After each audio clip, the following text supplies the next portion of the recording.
நடக்குது. ஓவர்டேக் பண்ண வேண்டிய அவசியமே இல்ல. எங்க போய் நாங்களே வயசானவங்க எங்க இருந்து எங்க நடக்கிறது சொல்லுங்க பாப்போம்.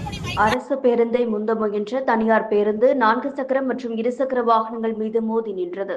கோவை ஒண்டிப்புதூரில் இருந்து வடவள்ளி செல்லும் RMS என்ற தனியார் பேருந்து அதிவேகமாக லாலி சாலையில் இருந்து வேளாண்மை கல்லூரி அருகே இரவு 7:55 மணியளவில் வந்துள்ளது.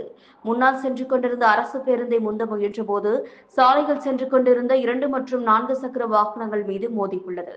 இதனைத் தொடர்ந்து தனியார் பேருந்தின் ஓட்டுநர் பேருந்தை வேகமாக இயக்க முற்பட்டுள்ளார்.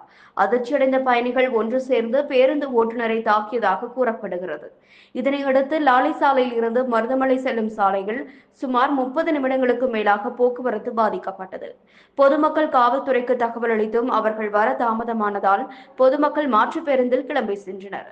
தனியார் பேருந்து ஓட்டுநர் அதிவேகமாக பேருந்தை இயக்கியதாகவும் பயணிகளுக்கு பாதுகாப்பு இல்லாமல் உயிர் பயத்தை ஏற்படுத்திய ஓட்டுநர் மீது உரிய நடவடிக்கை எடுக்க வேண்டும் என தெரிவித்தனர்.